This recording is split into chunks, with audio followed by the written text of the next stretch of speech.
desse propósito é a nossa irmã Neuza Miranda, que já está aqui aguardando, eu vou já já chamá-la.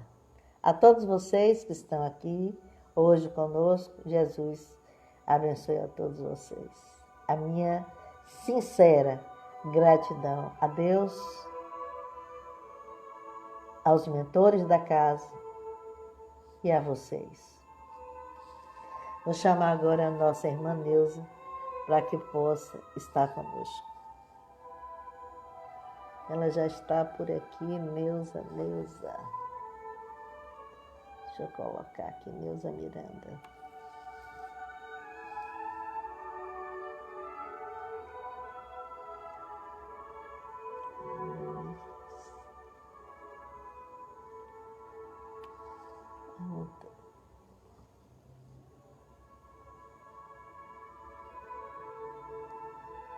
Nossa irmã Neuza, já ela vai estar aqui com a gente. Deixa eu aqui desligar meu sonzinho, que eu gosto de colocar. Boa noite, Neuza. Boa noite. Deixa eu fechar aqui o som. Boa noite, minha linda. Boa noite. Bom que você está aqui. Eu só quero que você chegue mais. Eu quero ver você mais. Se coloque mais para cima, que eu quero ver você junto de mim. Isso, aí. Bora. Agora sim, você está aí. Não estou me vendo. Hã? Você não está me vendo? Você está se vendo? Ah, é? Você não está me vendo? Eu não estou me vendo, está tudo escuro. Ah, é? Eu estou lhe vendo aqui. Você está saindo aqui, beleza. Então faz o seguinte, saia e volte. Eu vou, tá certo. Eu acho que da outra vez foi assim também. Vou sair, viu? Ok.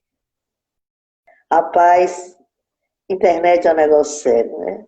Caiu, voltou, não estou me vendo. E nós, que iniciamos assim tão neófitas nisso aí, né? Tivemos que aprender realmente naturalmente.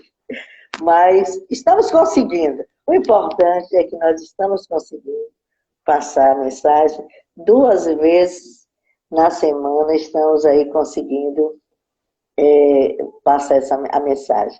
Olha, eu vou chamar a Neuza novamente. Pronto, ela está aqui.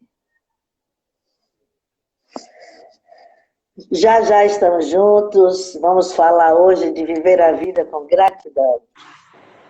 E agora, está se vendo? Não. Não? Pois nós estamos vivendo maravilhosamente bem. Então eu vou falar se me ver, tá certo? Pode ser. Nós estamos vivendo. Pronto, vou falar se me ver, tá ótimo. Pronto, estou lhe vendo tranquilamente. Pronto. Antes de mais nada, diga ao meu amigo que eu mandei um abraço, deixei um abraço para ele. Viu? Ele Cláudio, já entrou, né? Ele está aí, Iracema. Pronto. Um abração, Cláudio. Então, olha, vai começar. A gente vai começar. Sim. Pronto. Uma alegria enorme estar aqui de novo com você, com todos os irmãos e irmãs que aí estão. Eu estou, assim, como sempre, muito emocionada. Aliás, a emoção, Iracema, já começou desde cedo. Eu vou relatar para vocês, depois vocês vão entender por quê. Tem a ver com o tema da palestra, né? O sentido, o propósito da vida e a gratidão pela vida. O que é viver com propósito e com gratidão? Será que a gente se pergunta, será que a gente já se perguntou qual é o sentido da minha vida? Qual o sentido da nossa vida? Será que a gente se pergunta isso? Ou se perguntou em algum momento? Talvez muitos de nós já tenhamos nos perguntado, né? E mantenhamos esses questionamentos, essas reflexões dentro de cada um de nós. É possível.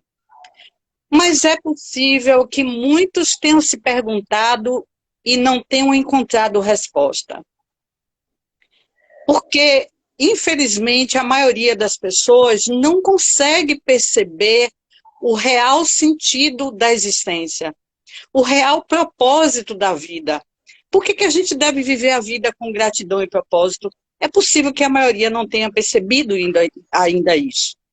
Mas por que será que isso acontece? Por que que a maioria das pessoas não consegue entender a beleza, o significado e o sentido verdadeiro da vida? Será que a gente pode tentar se responder? Eu acho que a gente pode, se a gente investigar dentro de nós mesmos, porque é possível que a gente tenha passado por momentos da vida que a gente tenha sucumbido um pouco a essa falta de percepção do sentido da nossa existência. Talvez a gente tenha passado por isso em momentos desafiadores, difíceis da nossa existência, né? Mas é possível que a gente detecte uma razão para isso. Talvez o cultivo de valores materialistas ao extremo, não que a vida material não seja importante, é importante, deve, a gente precisa também vivenciar isso, porque a gente está aqui encarnado nessa vida física e material, mas é o extremo do cultivo do materialismo e do niilismo, né? Ou seja, aquela vida, é como se a gente vivesse a vida passando férias, né? A gente faz coisas sem entender bem por que está fazendo e vai levando, é aquele velho Iracema, e levar a vida. Eu adoro esse cantor, todo mundo vai lembrar dele, eu gosto muito dele. Como sambista, compositor, mas tem uma música dele que demonstra um pouco essa forma de viver a vida de forma meio distraída, né? Assim, vamos levar, né? Tem uma estrofe que diz: deixa a vida me levar, vida leva eu, não é? A gente samba, dança, mas a gente percebe o que é que está por trás dessa pequena estrofe dessa canção, né? E é isso, né, Iracema? A gente conduz a vida de forma distraída, né? E vive a vida cultivando valores que, na realidade, não são tão caros à nossa caminhada. Porque, na verdade, o mais importante em termos de cultivar o sentido da vida é cultivar a espiritualidade em nós. Esse é o verdadeiro sentido e propósito da vida, cultivar a espiritualidade em nós. Como é que a gente cultiva a espiritualidade em nós? É uma pergunta interessante que a gente pode se fazer para a gente mesmo. Como é que a gente cultiva a espiritualidade em nós? Talvez a resposta possa residir em descobrir quem somos nós. Talvez seja por aí, pelo menos o início do caminho. Será que a gente se conhece de verdade? Né? Então, o autoconhecimento, na live da quinta-feira, Jardel tocou muito nisso, e eu concordei muito com ele nesse aspecto. O autoconhecimento, a gente se conhecer. Quem somos nós? Será que a gente conhece as nossas reações? Será que a gente conhece o nosso ser de verdade? Agora, conhecer, reconhecer, acolher, se perdoar, se amar, o auto-amor, aquilo que Joana de Ângeles nos convida, o auto-amor. O auto-perdão também, o auto-perdão, né? E muitas vezes a gente é duro demais com a gente. Nós somos muito duros conosco, talvez até mais que com os demais. A gente se cobra, a gente se culpa, a gente se condena, aí a gente fica naqueles filmes mentais, vai e vem, buscando, eu errei, eu disse, eu não devia ter dito, aquela pessoa disse aquilo, eu respondi. E isso é um processo, né, que nos exaure, que exaure as nossas verdadeiras energias que a gente precisa cultivar exatamente para encontrar esse eu superior em nós, esse eu divino que Joana de Ângeles chama de self, esse eu verdadeiro. Então, nós precisamos de energia para descobrir esse eu verdadeiro que reside dentro de nós. E aí, a gente vê que esse cultivo do materialismo, do niilismo, leva as pessoas, muitas vezes, a exaurir as suas forças físicas, mentais e espirituais. Essas pessoas adoecem. E aí, não é à toa e não é por acaso que muitas doenças aumentam a incidência, doenças relacionadas não só ao corpo físico, mas mental e espiritual. Nós que o digamos, né, Iracema, lá no Centro Fraterno, que recebemos tantos irmãos e irmãs necessitados desse socorro, né? Que tão amorosamente a espiritualidade e os companheiros que lá trabalham exercem, né, essa seara de acolhimento, de atendimento, de irmandade, de amorosidade, de solidariedade, né, de dar as mãos, de segurar aquele irmão, que naquele momento tem aquela dificuldade, né? Mas as doenças que aí proliferam, né? Começando pela depressão, né, Iracema? Você sempre lembra isso lá no centro, como os casos, como aumentam cada vez mais, né? A depressão, a angústia, a ansiedade, né? Doenças como alcoolismo, né? Deixa eu falar. E nós lá, você sabe, você trabalha lá com a gente, é nesse setor, e como também cresce, Neuza, o número de crianças hiperativas. Isso, perfeito. Eu hoje recebi, só hoje, eu recebi três mães falando comigo sobre crianças hiperativas. Você sabe que a gente cuida das crianças lá. Sim, eu sei. Então, continue, não quero cortar o seu raciocínio. Mas tem tudo a ver com isso que eu ia falando. Quer dizer, doenças como essa, o Alzheimer, as doenças que se instalam cada vez mais precocemente nas crianças, nos adolescentes, porque a depressão não é mais exclusividade dos adultos e idosos. Também começa a afetar jovens, crianças. Já se tem relatos de crianças com ideação suicida. Sem querer aprofundar, mas todos devem lembrar de um fato trágico que aconteceu, deve ter 15 dias, todo mundo deve estar lembrado do que aconteceu, o desespero que eu imagino que essa família ainda deve estar vivendo, né?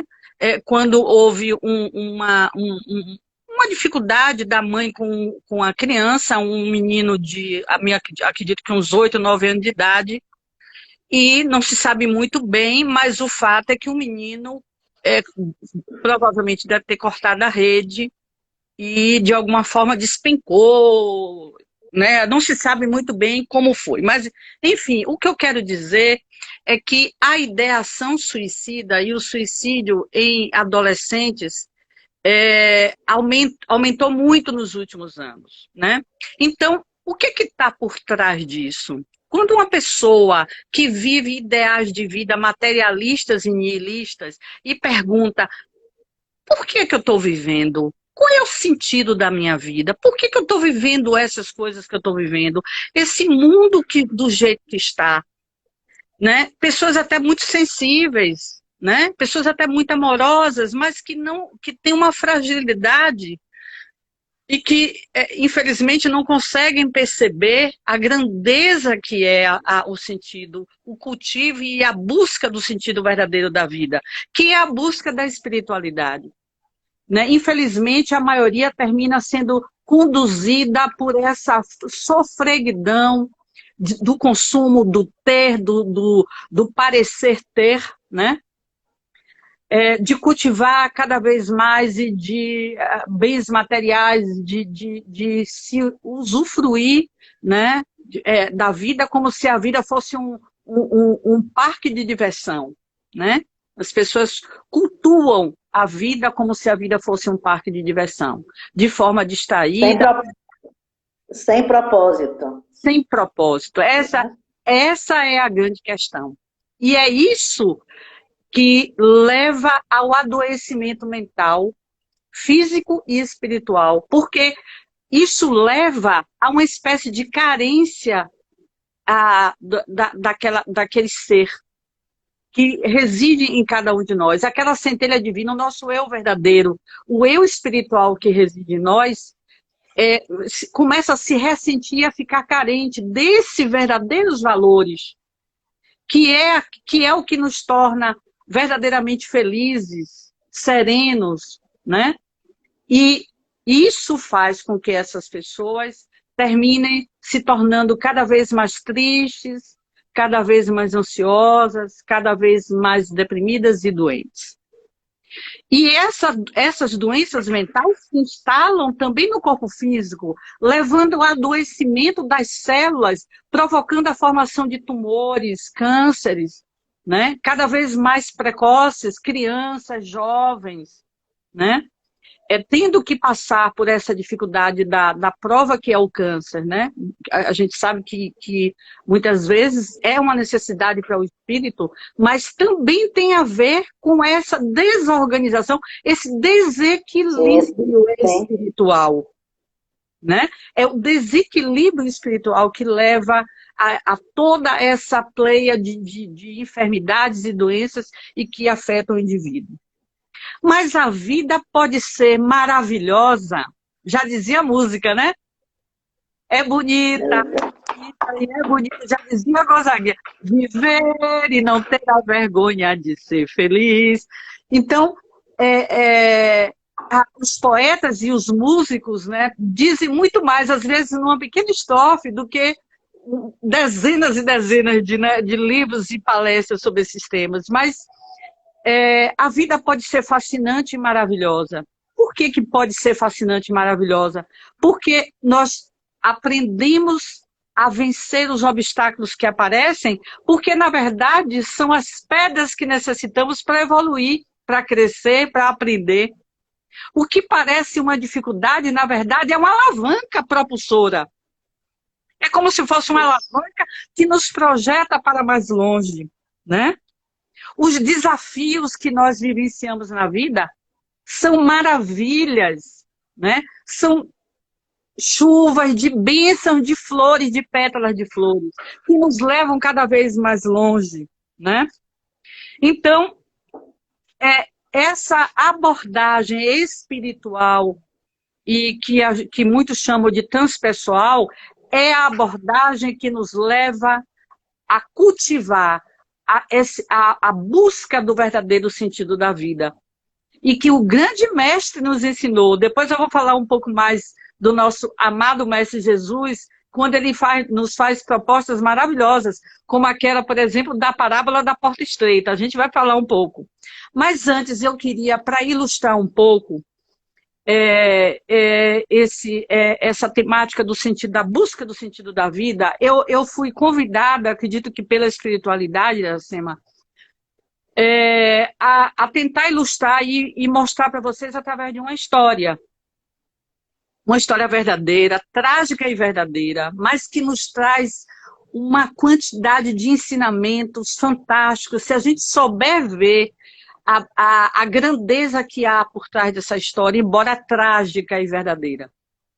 Eu estava preparando um material para essa palestra, quando me veio à mente uma história de uma criança que eu nunca mais tinha ouvido falar. Acredito que vocês vão lembrar, eu vou contar e vocês vão lembrar, mas eu nunca mais tinha ouvido falar da história dessa criança. Uma criança, filho de pais japoneses, que morava em São Paulo, nasceu na década de 90, desencarnou com 8 anos de idade, no ano de 1997.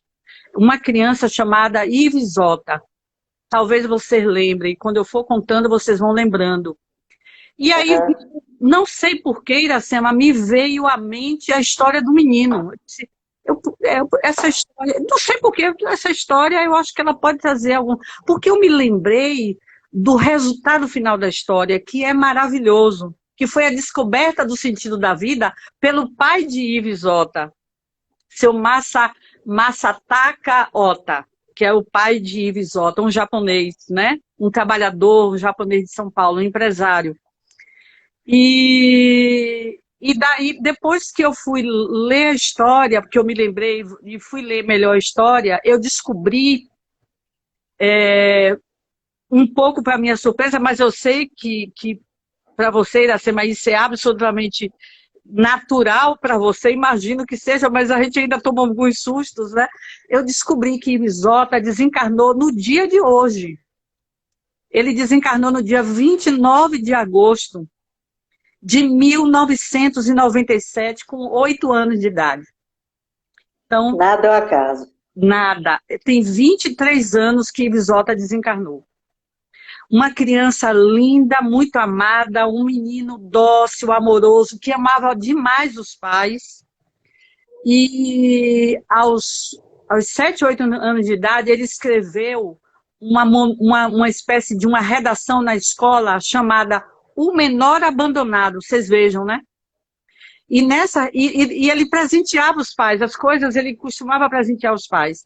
E essa redação falava da injustiça, do amor, de como ele achava que essas coisas não podiam existir, né, no país que ele vivia, né?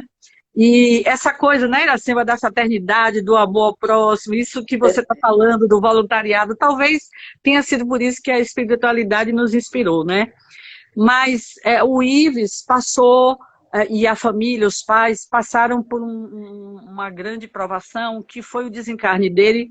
Ele foi sequestrado por 2 empregados do pai, que eram seguranças do pai. O pai era um comerciante muito próspero. Você ter ideia, na época, ele foi o criador dos preços baixos. Era aquela loja que vendia tudo por R$ 1,99. Ele foi o criador da loja 1,99 lá em São Paulo, que se espalhou para o Brasil todo, né?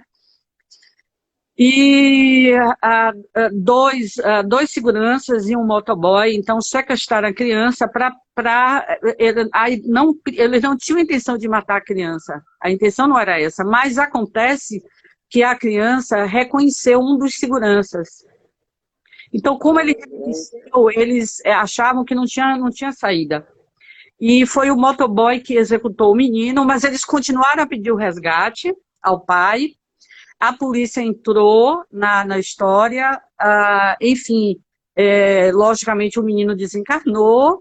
Algumas horas, no mesmo dia do sequestro, o menino desencarnou, eles ficaram pedindo o resgate, a polícia conseguiu chegar aos criminosos, foram presos, e depois o corpo do menino foi descoberto, que eles esconderam o corpo, mas enfim.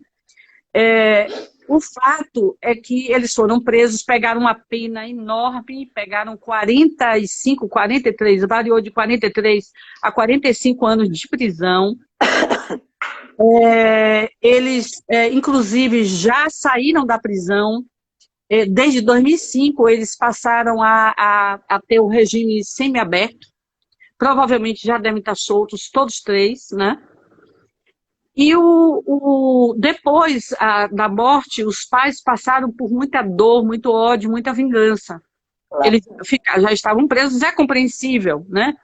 Mas olha que coisa interessante o que aconteceu aí ao longo dessa história. Mais ou menos depois de 4 meses que aconteceu o fato, a mãe do menino, do Ives, dona Keiki Ota, uma japonesa, ela recebeu uma orientação da família, qual família de orientais de japoneses, né? Tem um pouco aquela influência do budismo, né? O Seishonoye, etc. E ela recebeu uma orientação de orar diariamente, fazer a oração do perdão, várias vezes ao dia. Essa senhora levou 4 meses orando para perdoar esses criminosos. Ao final dos 4 meses, ela sentiu que dentro do coração dela, ela tinha perdoado esses criminosos. 1 mês depois, ela ficou grávida. Ela engravidou. E tem uma parte interessante da história, que envolve nosso querido e amado Chico Xavier. Com 5 meses de gravidez, os pais foram até Chico Xavier. E lá chegando, Chico, muito alegre, abraçou-os, né? Sem eles terem dito nada. Chico disse: parabéns, nosso querido Ives está chegando. E eles ficaram muito emocionados com a fala do Chico, retornaram e depois de alguns meses nasce uma criança. A criança eles deram o nome de Isis. Nasce Isis com os mesmos sinais de nascença e marca de nascença de Ives, o menino. As mesmas marcas, nos mesmos lugares, igual. Eles resolvem também construir um memorial de paz, que eles chamaram de Memorial da Paz e Justiça, Ives Ota, que existe lá em São Paulo, no bairro onde o menino desencarnou, no mesmo local, na Vila Carrão, fica no bairro de Itaquera, lá em São Paulo, que eu até conheci quando eu morei lá, eu lembro desse bairro, Itaquera. E recentemente, em 2017, eles inauguraram também o Parque Ives Ota, que fica no Jardim Morumbi, em São Paulo também. Eles fazem, até hoje, os pais e os familiares promovem palestras visando a promoção da paz, principalmente em bairros da periferia, onde tem jovens envolvidos em drogas, com violência de todo tipo, e eles fazem esse trabalho de palestras, junto com professores, com voluntários que trabalham com eles. Se desenvolve esse trabalho até hoje. Mas Iracema, o mais interessante dessa história toda foram duas coisas. Primeiro, a missão que o anjo Ives Ota desenvolveu no coração desse pai. Primeiro, ele resolve também, no coração dele, perdoar completamente os criminosos. E isso passou há muitos anos atrás no Fantástico, talvez algum de vocês lembrem. O encontro foi filmado, passou no Fantástico. Ele foi até a prisão. Primeiro ele pediu muito a Deus sabedoria e força para isso. Ele foi até a prisão. Lá chegando, ele encontrou, só um aceitou encontrar o pai de Ives Ota, seu Massataca. Só um, que foi o que matou realmente a criança. É o motoboy. Então, ele encontra o rapaz, ele abraça, ele aperta a mão e diz ao rapaz, e isso é o que comoveu o rapaz, e o rapaz soluça profundamente. Ele diz ao rapaz, eu conheci sua filha. A filha do rapaz, o que estava preso, tinha 5 anos na época. Eu conheci sua filha. E eu desejo e peço a Deus que ela não passe pelo que você fez ao meu filho. E o rapaz chora muito e diz, eu mereço passar o que eu estou cumprindo aqui. Eu mereci. E essa foi o primeiro grande resgate, o perdão desses pais. E o segundo, que eles têm a prova definitiva da reencarnação de Ives.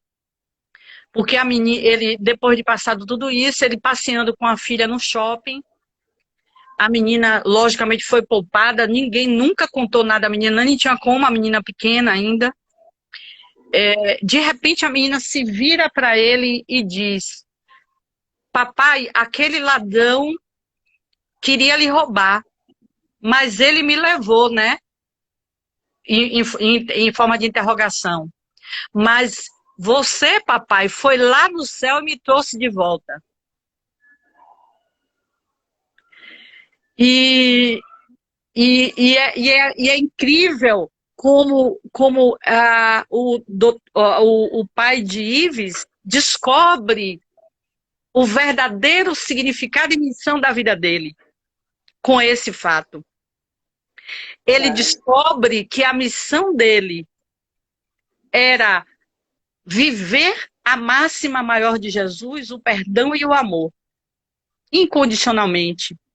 Amai os vossos inimigos, perdoai-os 70 vezes, 7 vezes. Né? Jesus na cruz disse, perdoai-os, Pai, eles não sabem o que fazem. Não sabem o que fazem. Perdoai-os porque eles não sabem o que fazem. E o pai de Ives viveu isso, né? E ele diz que ele escreveu um livro, né, sobre o filho, sobre essa história toda, e ele termina concluindo e falando em Jesus, né? E ele diz que Jesus viveu há mais de 2000 anos, é verdade, e até hoje nós não conseguimos aprender os maiores ensinamentos de Jesus, principalmente o amor e o perdão. O ódio e o rancor que habita o coração de tantos, né? Ainda é a falta da vivência das máximas de Jesus em nossa vida. A falta de compreensão verdadeira, mas de compreensão verdadeira. Não é o conhecimento intelectual, é a vivência disso. O perdoar, tantas vezes quantas forem necessárias. Perdoar sempre, seja quem quer que seja. Será que a gente consegue vencer esse desafio, né, Iracema? Será? E o seu Ives, o pai do Ives, parece que conseguiu vivenciar isso, né? E depois, eu acho que tem um pouco, meio que já pensando na nossa conclusão, Iracema, da nossa conversa, esse enfoque espiritualista que nós precisamos vivenciar, né, passa exatamente pela necessidade de descobrirmos que podemos ser felizes aqui. Sim, é possível. Mas essa felicidade, ela não passa pela busca de coisas que estão fora de nós.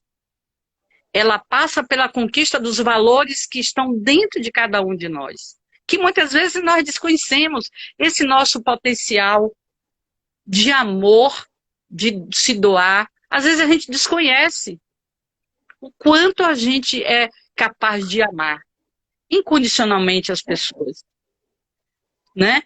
E muitas vezes a gente se diminui por isso, né? Puxa, será que eu sou capaz? Será? Mas é interessante que quanto mais a gente se doa, né, Iracema, isso é algo que é aquela corrente do bem, né? Quanto mais a gente se doa, a gente pensa no próximo, mais isso vai aumentando, essa força e essa luz vai se expandindo no nosso ser, né? E isso vai se irradiando. E uma pessoa que vive esse amor de forma intensa, ela consegue comunicar isso nos olhos. A gente olha para uma pessoa que ama e percebe o amor. Aquele amor transpassa o olhar dela, aquele olhar do nosso Mestre Jesus, o olhar caridoso, bondoso, amoroso, sem julgamento nenhum, né? Aquele sorriso magnânimo de entender as dificuldades daquele filho amado, daquela filha amada, mas entendendo o processo daquela caminhada, sem julgamento nenhum, né? Por outro lado, eu acho que talvez aquilo que mais... o que mais dificulta esse encontro, esse afastamento desse nosso eu verdadeiro? Do nosso self, como fala a Joana. O que leva a esse afastamento? Qual é a resposta para isso? O que faz com que a maioria não consiga atender a proposta de Jesus, que é isso que eu queria falar aqui para vocês agora, a proposta da parábola de Jesus da porta estreita. Quando Jesus nos diz no Evangelho de Mateus, capítulo 7, versículo 13 e 14, entrai pela porta estreita, porque larga é a porta para aqueles que cultivam o materialismo, os valores que estão fora de nós, né? E espaçoso o caminho que conduz à perdição. Muitos são que entram por ela, muitos, talvez a maioria, talvez. E porque estreita é a porta e apertado o caminho que leva à vida. E poucos há que a encontram. Por que é tão difícil adentrar pela porta estreita do nosso Mestre Jesus? Por que é tão difícil? Porque é difícil vivenciar com verdade, aquele processo de autodescoberta, de vivenciar essa amorosidade dentro de nós. Como é difícil viver isso. Para a maioria de nós, ainda é muito difícil. Mas é a proposta que o mestre, o nosso amoroso mestre, nos mostra, né? Por outro lado, também é possível perceber aqui também numa passagem linda do Evangelho que eu retirei de Mateus, quando o mestre nos propõe que nós nos tornemos verdadeiros aprendizes da vida. E nessa passagem isso está muito claro. Sermos aprendizes, verdadeiros aprendizes do mestre, quando ele diz: vinde a mim todos os que estáis cansados e oprimidos, e eu vos aliviarei. Tomai sobre vós o meu jugo, e aprendei comigo, que sou manso e humilde de coração, e encontrareis descanso para a vossa alma, porque o meu jugo é suave e o meu fardo é leve. Então, como é que a gente vai cumprir esse propósito que o Mestre Jesus nos convida? Só temos 3 opções para cumprir esse propósito divino. A primeira, e é essa que é a nossa verdadeira opção, cultivar o amor. A segunda, o desamor, acredito que não é uma boa opção. Cultivar o pseudo-amor, desenvolver valores falsos, né? Hipócritas, também não é uma boa opção. Essa é a primeira opção, a da evolução espiritual, através do cultivo do amor, do alto amor e do amor ao próximo, né? Quando a gente usa bem esse amor, principalmente pelo nosso livre-arbítrio. Então, a atitude que eu acho que mais emocionalmente é mais inteligente para todos nós é aceitar o convite que o nosso Mestre Jesus nos proporciona, que é ir ao encontro do amor. É para isso que nós estamos aqui. Falando, parece fácil, mas não é. A gente sabe que nós temos muitas dificuldades e desafios. E, às vezes, provas e resgates tremendos para chegar até lá. Como a história que eu relatei, verdadeira, da criança Ives e do pai, o seu Masataka e da mãe. É difícil, é desafiador, mas ainda com obstáculos, lembram lá atrás? Ainda com obstáculos, com dores e sofrimentos, ainda assim, viver é maravilhoso, é fascinante, viver é lindo. E essa gratidão por a gente acordar pela manhã e poder aspirar o ar, inspirar o ar, né? Poder olhar pela janela e ver árvores e flores e passarinhos cantando, né? A beleza, a lindeza das flores e das cores, né? Da singeleza das flores. Pode ser uma florzinha, mas a singeleza disso, a beleza dos animais, né? A gente precisa aprender a amar mais os animais, reconhecer que são nossos irmãos, né? Talvez tentar rever um pouco, Iracema. Eu já vi você falando sobre isso, eu concordo com você. Talvez a gente tenha que reconhecer um pouco a necessidade de diminuir, ou pelo menos estar mais atento a não ter que sacrificar os animais, né?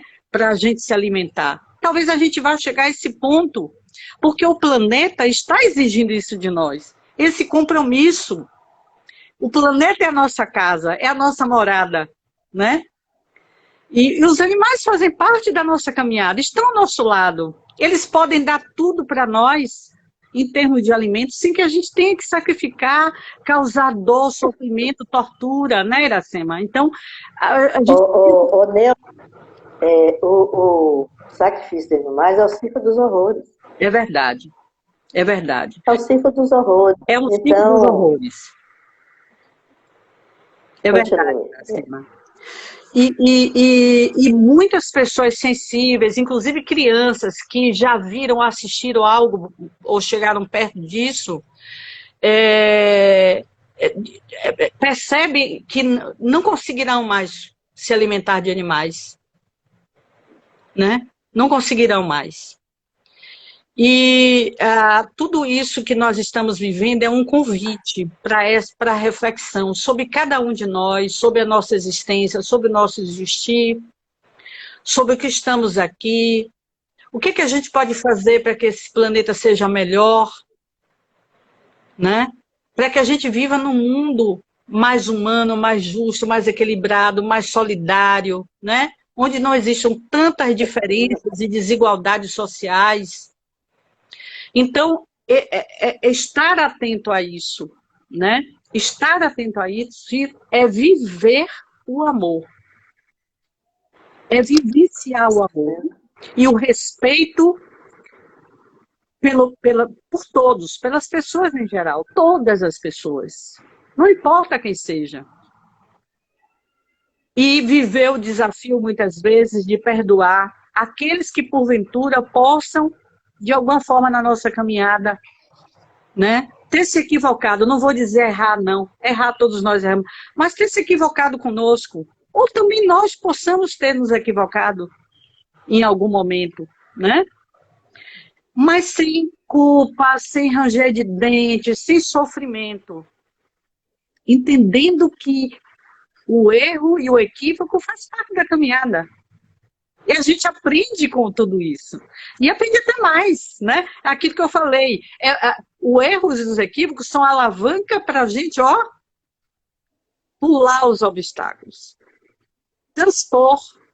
As pedras que aparentemente são pedras, são formas da gente ultrapassar e chegar até mais longe do que a gente chegaria se tudo fosse, né, um mar de maravilhas, de rosas. Olha que facilidade a vida, né? E a gente sabe que essas dificuldades a serem transpostas foram escolhas nossas e que a gente tem que viver tudo com muito carinho, com muita alegria, entendendo a necessidade para a nossa melhoria, para o nosso crescimento, para o nosso aperfeiçoamento. É isso. Isso. Neuza, que história linda você contou. Lindo, lindo. Eu acredito, com certeza, que fica gravado no Instagram, né, e depois a gente coloca também no YouTube. Se inscreva no nosso canal, quem está precisando de seguidores. História linda e, com certeza, vai chegar a muitos corações, né? Eu quero até, inclusive, nós estávamos falando sobre crianças interativas. Entrou aí Raulzinho. Raul, meu abraço para você, Raul. Raul, Piedade. Que lindo. Raul, um abraço. A mãe dele falou aí. Um beijo para ele também. O trabalho, você sabe como é lindo. Joana de Ângeles escreveu um livro, muito recente, que foi Vidas Vazias, né? Que fala do propósito que se precisa ter nesse presente chamado vida, porque é um presente de Deus, não é? A vida é um presente de Deus para o nosso burilamento, para o nosso aprendizado. Verdade. Então, errar também faz parte desse aprendizado. Perfeito. Né? Errar, cair, levanta, sacode a poeira e segue em frente. É fácil. Até Jesus falou, no mundo tereis aflições, mas tendes bom ânimo. Não é verdade? Perfeito. Tendes bom ânimo. Eu venci o mundo. Eu venci o mundo. Palavra lindo. Lindo, palavra de... Lindo. Então, ninguém falou que é fácil daqui. Os desafios são muitos. muitos, desafios que a muitos, gente tem pela e muitos. absolutamente nada, Neuza, acontece ao acaso. É verdade, Não tem acaso. é Tudo verdade, que acontece na vida é por necessidade. As pessoas que encontramos, as dificuldades, os problemas e até as alegrias que temos fazem parte da nossa história evolutiva. Então, nós exatamente. encontramos as pessoas que precisávamos encontrar. Até aquele amigo do trabalho que não vai com a minha cara, ou aquele chefe difícil. Ele está ali nos ensinando, né? Que tudo passa também, É né? Que verdade, tudo passa, que também vai passar. é E que a verdade. gente, coisa que você falou aí maravilhosamente bem. O que nós precisamos não fazer é cultivar o ódio no coração. E não é fácil, não é Não, fácil. não é. Faço, sempre estou aqui falando de centralidade, né? Numa época dessa, onde muitas pessoas estão se deixando levar de rodão e perdendo a centralidade, o equilíbrio, entrando em desespero. É verdade. Porém, é necessário, porque tudo passa, isso também vai passar, eu Vai sempre passar. falo aqui.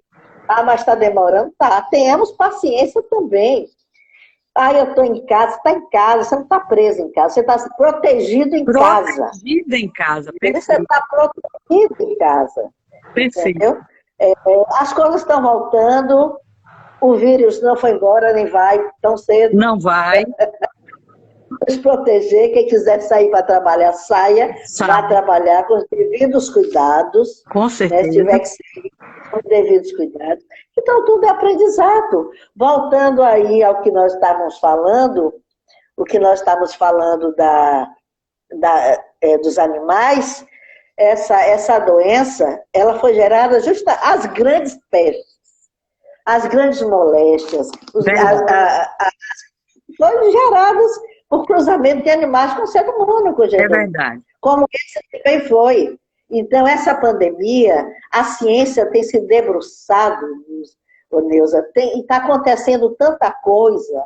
É o mundo inteiro de cientistas se debruçando em busca do vírus e descobrindo, inclusive, várias outras coisas. Vai nos Exatamente, enriquecer de alguma forma. Nós estamos nos reinventando em muitos setores.